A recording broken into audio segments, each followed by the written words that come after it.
صل على محمد وآل محمد.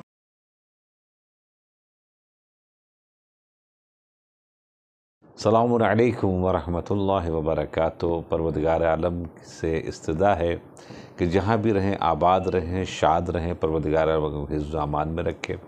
عزیز و دوستو، آج ہماری آپ کی گفتگو اعمال عرفہ کے سلسلے سے ہوگی اور عرفہ کی اہمیت کے سلسلے سے ہوگی.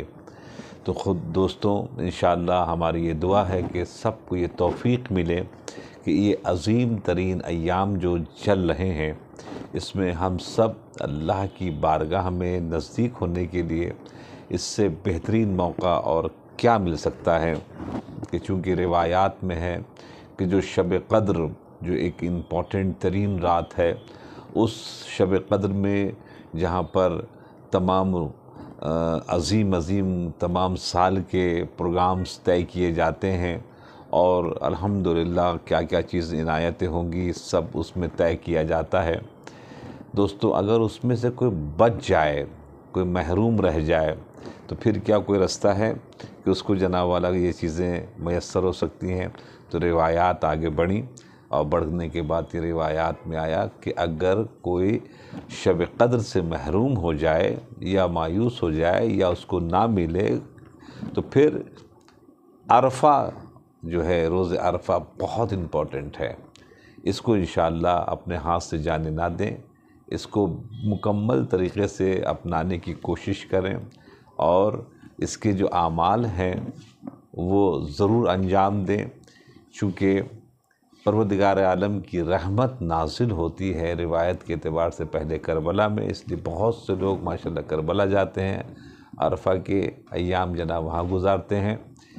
اور جو لوگ حج میں جاتے ہیں، سبحان اللہ، عرفات کے میدان میں ہوتے ہیں، وہ ایک اہم ترین معاملہ ہے. تو ہم عرفات کے میدان کے سلسلے سے تھوڑی سی کچھ گفتگو کر کے پھر انشاءاللہ تعالی ہم آپ کی خدمت میں اعمال بیان کریں گے کہ کیا کیا کرنا چاہیے. دوستو عزیزو، صد درصد ہے کہ ہمارے وقت کا امام عرفات کے میدان میں تشریف رکھتے ہیں اور بہت سے لوگ خوش نصیب ہیں کہ جو آقا سے ملاقات کرتے ہیں. ہم نے بہت سے حاجیوں سے سنا کہ عرفات کے میدان میں وہ جدا ہو جاتے ہیں اور بالکل شام میں جا کے ملاقات ہوتی ہے، تاکہ اکیلے میں وہ امام زمانہ کو ڈھونڈتے ہیں، اعمال بھی انجام دیتے ہیں، دعائیں بھی پڑھتے ہیں اور وہ ڈھونڈتے بھی رہتے ہیں.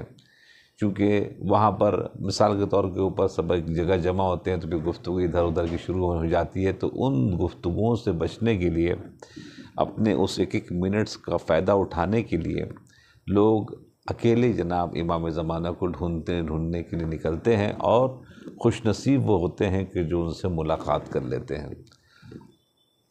جب امام سے پوچھا گیا کہ آپ کو کہاں تلاش کیا جائے، تو امام نے کچھ جو لوگوں سے ملاقات کی کہا کہ اس خیمے میں جا کر دیکھنا جس خیمے میں میرے امو جناب عباس کا مصائب ہو رہا ہوں، ہم وہاں موجود ہوتے ہیں، ہم وہاں آتے ہیں.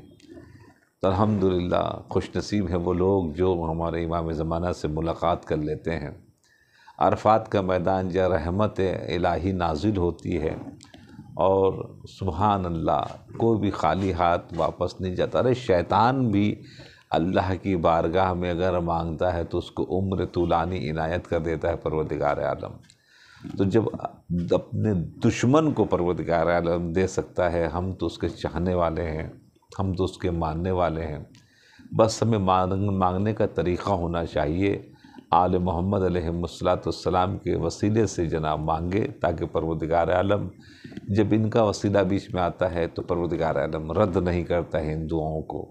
تو بہت امپورٹنٹ ہے عرفات کا میدان، کہ جو محشر کے میدان کا یاد دلاتا ہے کہ وہاں بھی لوگ کفن پہن کے وارد محشر ہوں گے. یہاں بھی کفنی جیسا کپڑا ہوتا ہے سفید رنگ کا کہ جو سب پہنے ہوئے ہوتے ہیں، اور اس کے بعد ایک محشر کا میدان نظر آتا ہے. تو عزیزو دوستو، یہ عرفات والے دن جو وہاں پر ہیں یہ ان کے لیے فیض ہے.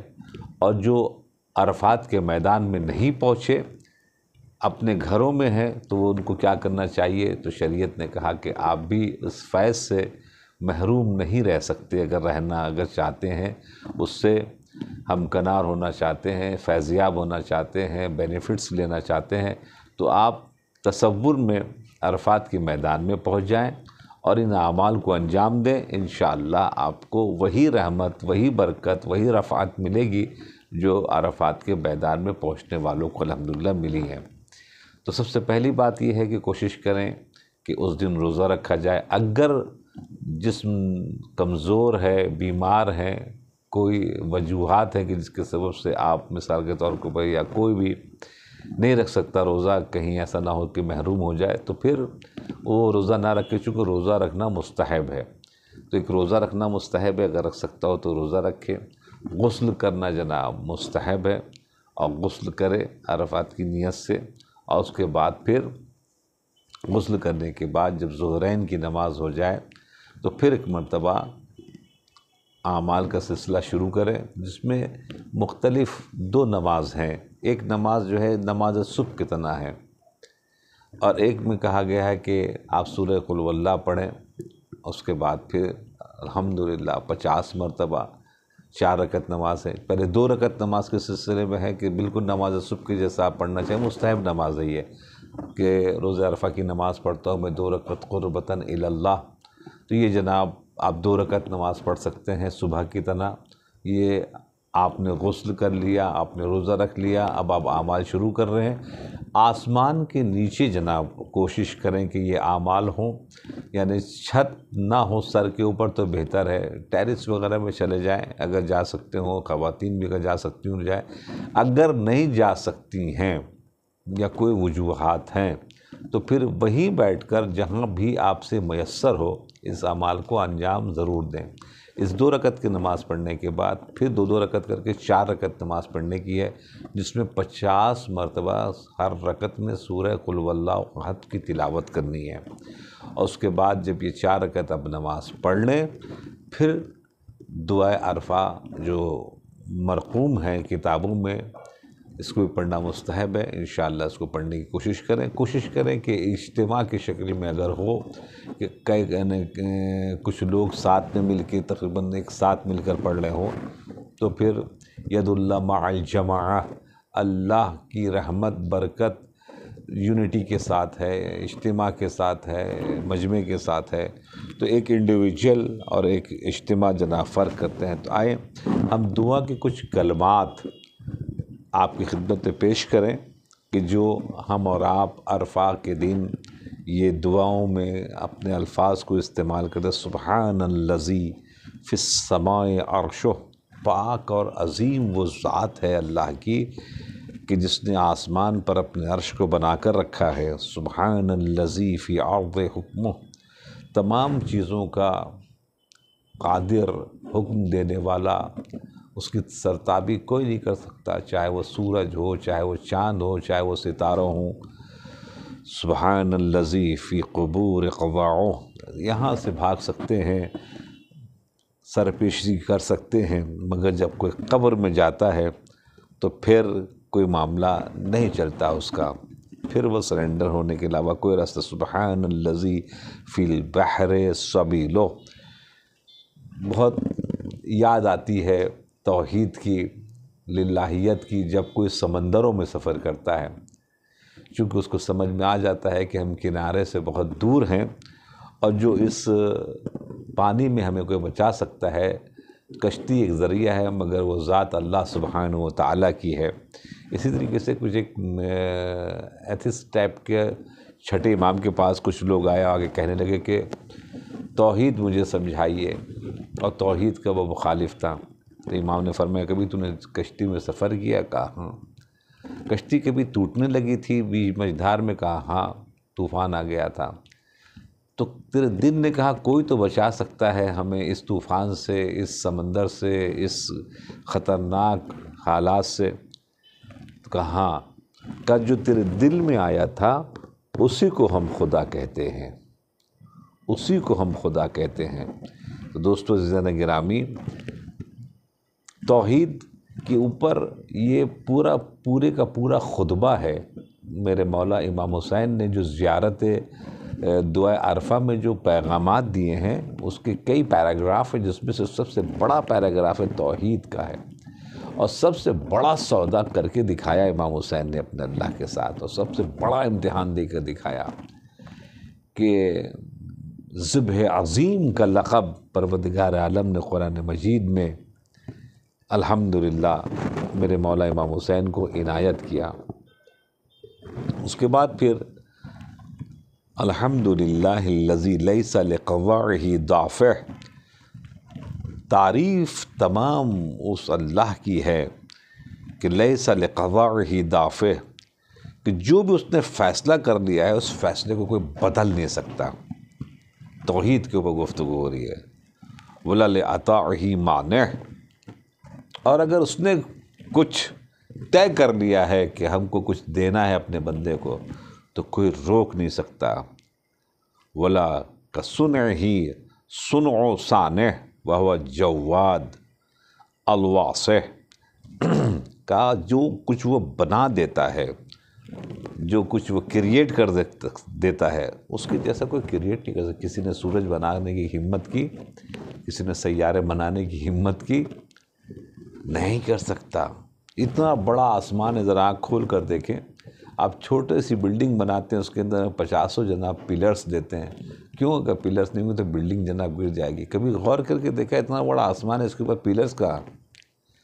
اس کے پلرز کہاں ہیں؟ اس کی بنیادیں کہاں ہیں؟ آپ چھوٹے سے چھت کے اوپر اتنے جناب والا فاؤنڈیشن اسٹون ڈالتے ہیں، فلاں یہ وہ کرتے ہیں، پلرز لگاتے ہیں۔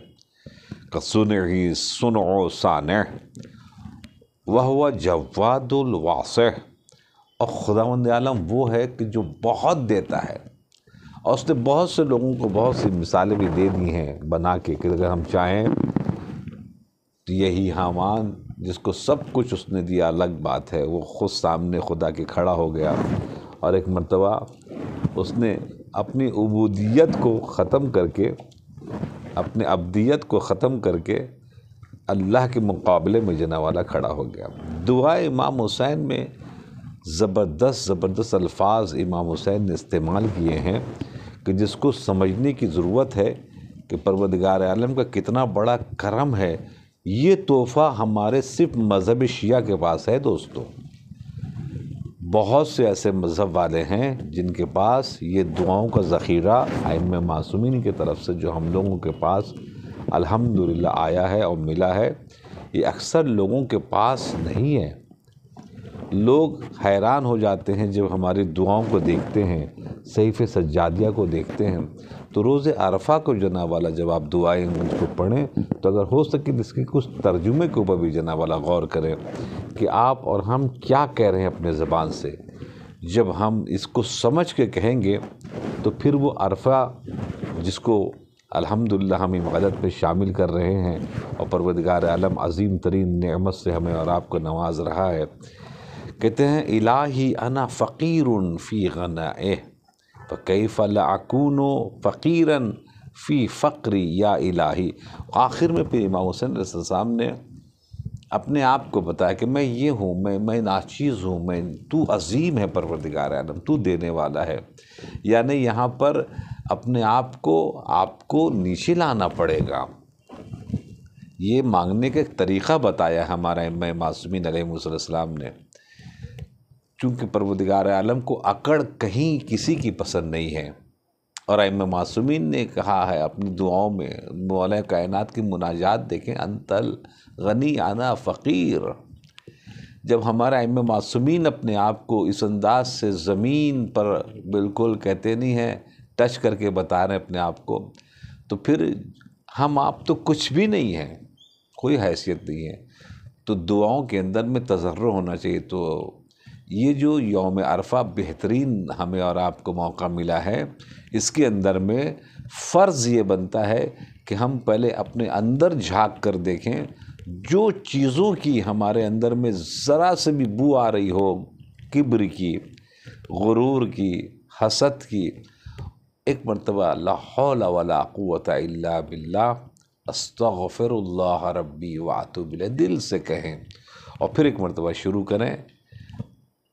تو الفاظ اس میں استعمال ہوئے ہیں کہ نحن اقرب من حبل الورید، اے میرے بندے ذرا سب تو مجھ سے مانگ کے تو دیکھ. کیوں؟ اس لیے کہ میں تیرے رگ گردن سے زیادہ قریب ہوں. یہ الفاظ استعمال ہوئے ہیں، یعنی رگ گردن جو ہے یہاں پر نرخارہ جس کو بولتے ہیں، مولا امام حسین نے اپنی دعا میں یہ لفظ استعمال کیا ہے کہ عرش کو ہلا دینے والے وہ آنسو ہیں، اور ایک مرتبہ اس اللہ سے آپ مانگ رہے ہیں کہ جو بہت دور نہیں ہے بلکہ آپ کے رگ گردن سے زیادہ قریب ہے. آپ ایک طرف پرخا کے تو دیکھیں، اے موسیٰ فرعون بڑا بدبخت تھا، 10 مرتبہ آپ سے کہا کہ بچا لیے دریا نون میں ڈوبنے سے، آپ نے ایک مرتبہ نہیں مڑ کے دیکھا. اگر مجھے ایک مرتبہ بلا لیتا تو میں فرعون کو بچا لیتا. تو جو اللہ ہمارا اپنے دشمنوں کے ساتھ اتنا ارحم الراحمین ہے، کریم ہے، تو ہم تو اس کے سجدہ کرنے والے ہیں، ہم سب اس کی عبادت کرنے والے ہیں، ہم تو سب اس کی رکوع اور اس سجود کو بجا لانے والے ہیں. ہمیں کیسے اپنے در سے مایوس کرے گا؟ جب شیطان کو اپنے در سے مایوس کر کے نہیں بھیجا اللہ نے، اس نے کہا وقت معلوم تک ہمیں حیات چاہیے، اس نے کہا جا لے، میں نے دیا. تو جب وہ اپنے دشمنوں کو دے سکتا ہے تو کم از کم ہم تو اس کے چاہنے والے ہیں. پروردگار عالم ہمیں توفیق دے عبادت کرنے کی اور اس عظیم ترین موقع سے فائدہ اٹھانے کی. دعاؤں میں یاد رکھیے گا. پروردگار عالم ہم سبوں کو جو بھی حاجتیں ہیں آل محمد کے صدقے میں عنایت فرما دے. والسلام علیکم ورحمۃ اللہ وبرکاتہ.